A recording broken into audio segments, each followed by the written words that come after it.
So, as you saw from the title, I am simply making this video to yap about basketball. So, the 2024-2025 NBA season has officially ended with the Oklahoma City Thunder winning the NBA Finals over the Indiana Pacers. And, you know, it's sort of a controversial thing because a lot of people didn't care for it, didn't care for A, the fact that the Thunder won it all, and B, how they won. You know, everyone was rooting for the underdog. Most people were rooting for the underdog. Most people were rooting for Indiana, I myself included. Just really want to see the underdog win. They've been doubted the entire playoffs and just kept proving people wrong.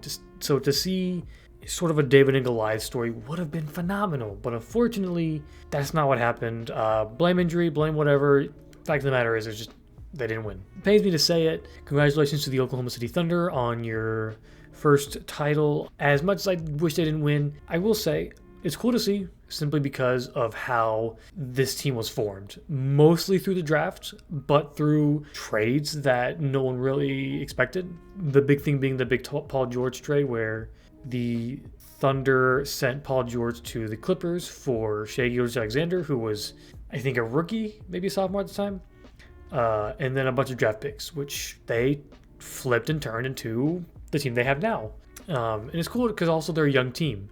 I think I read the average age is like 25, which is absolutely insane. But no, it's cool to see a team that is built, not bought, win the finals. And it's impressive, it's cool, and I hope my Spurs can do the same thing because they're kind of sort of on track to do that, especially with the talent they have, especially with what they've drafted and acquired through trades. I'm hoping that we can be there eventually.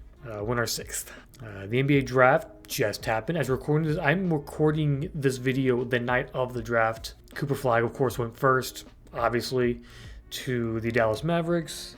Dylan Harper went second to my Spurs. Hopefully he can win Rookie of the Year. VJ Edgecombe going third. And, other picks going into that.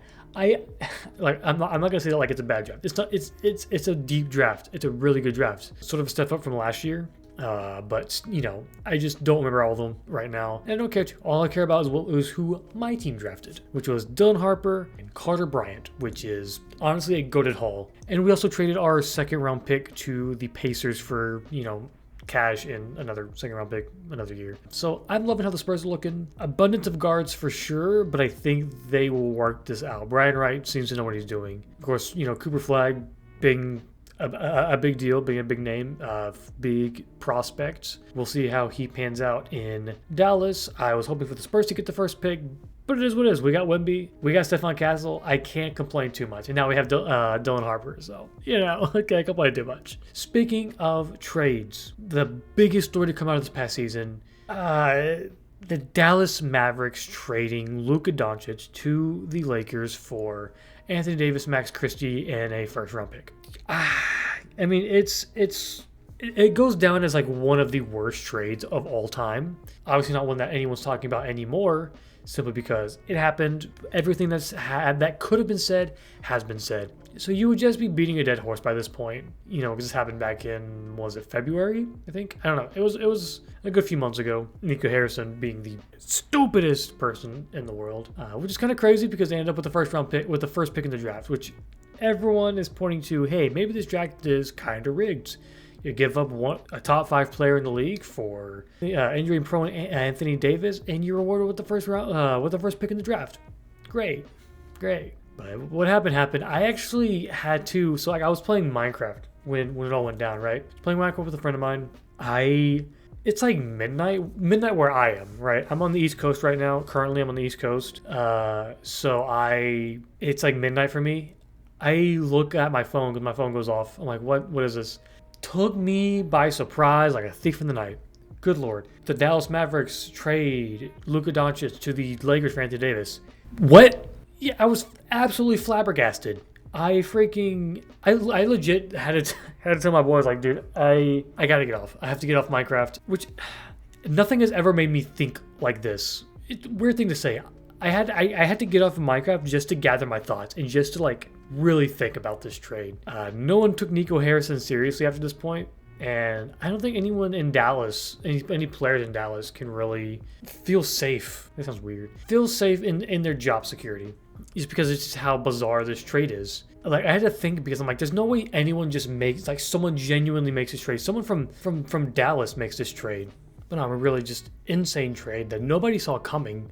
And the excuses for why they made the trade, so stupid. I genuinely, I don't get it. I think the current running theory of NBA going ratings are down, trade Luka, and you get first pick, I think that sort of reigns true, because there's literally no other reason to trade Luka, the guy who brought you to your first NBA Finals since 2011 and is consistently a top player in the league. No reason to trade him.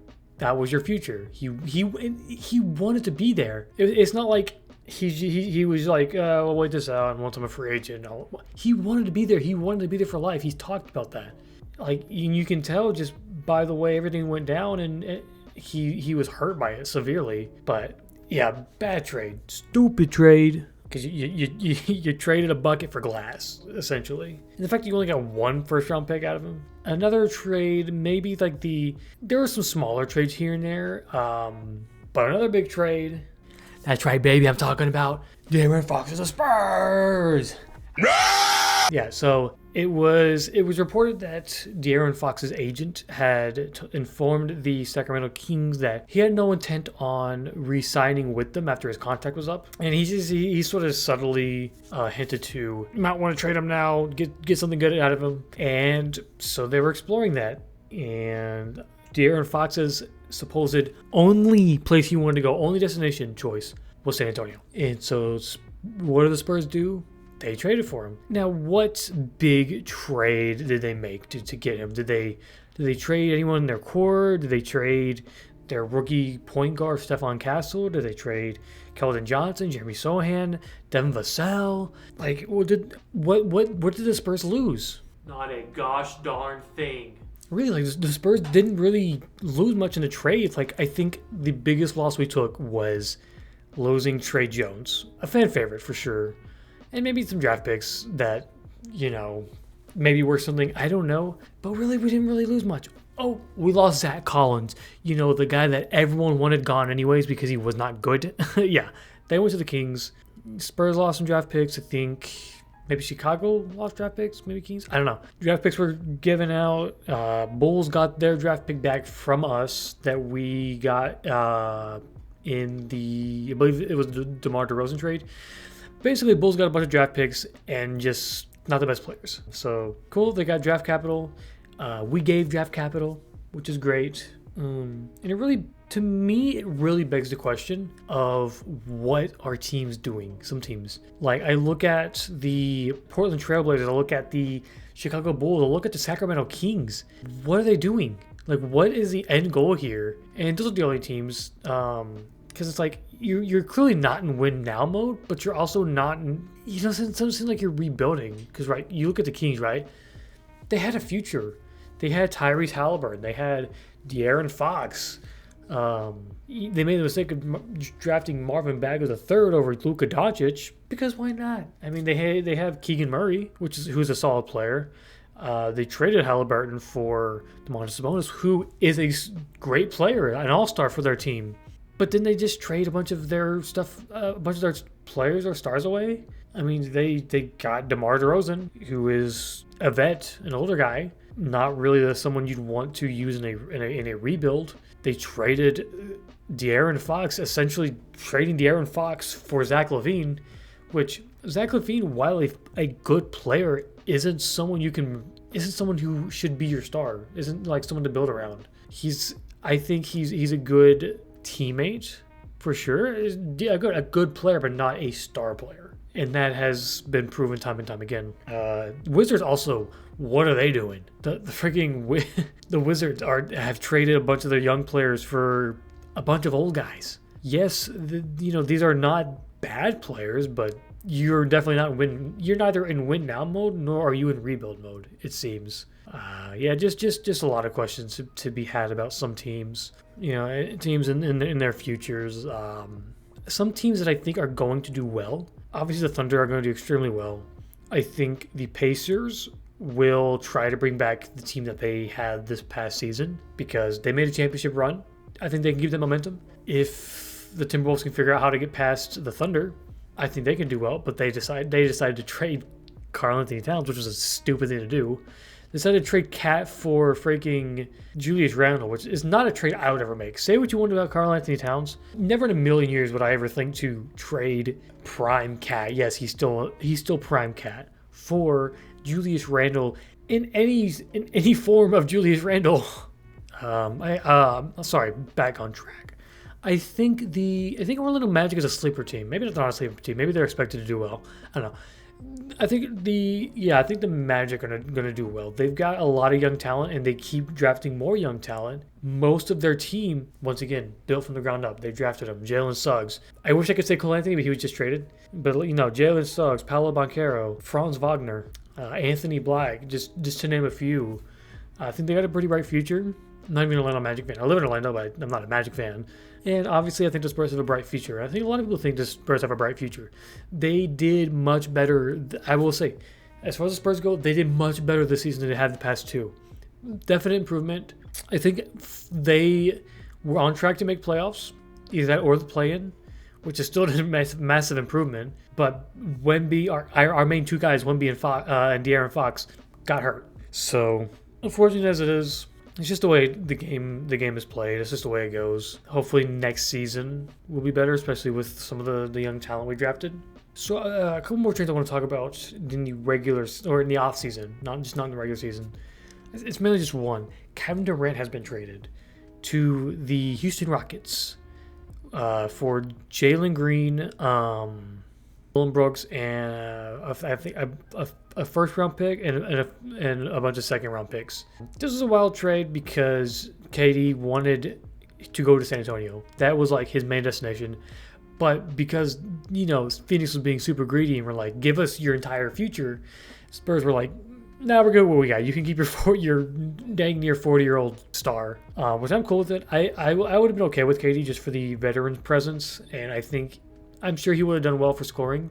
But to sacrifice so much to give Phoenix what they were asking for, like their asking price, not worth it. Not worth it. So go ahead, give him to a rival. But I mean, it's not something that a lot of people are just like, whoa, the Rockets are going to be great. ESPN is freaking out. But the general audience, like the general fan base of the NBA, does not care.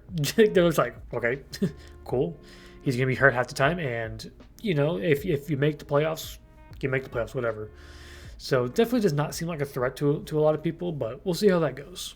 I think the last thing I want to touch on is NBA awards. MVP obviously was SGA, Shai Gilgeous-Alexander. He won over Nikola Jokic. Very controversial pick, and a lot of people were hoping Jokic could go for another MVP because they truly feel like he deserved it. It's a valid feeling that Jokic deserves another MVP, being, best player in the league. Totally fair. A lot of people don't like the whole free throw merchant moniker that he has going on, I guess. Moniker, is that the right word? I don't know. Basically, they don't like what he's got going on with the whole free throw thing, so they want Jokic to win it again. And that's totally valid. Jokic is a top player in the league, undoubtedly so.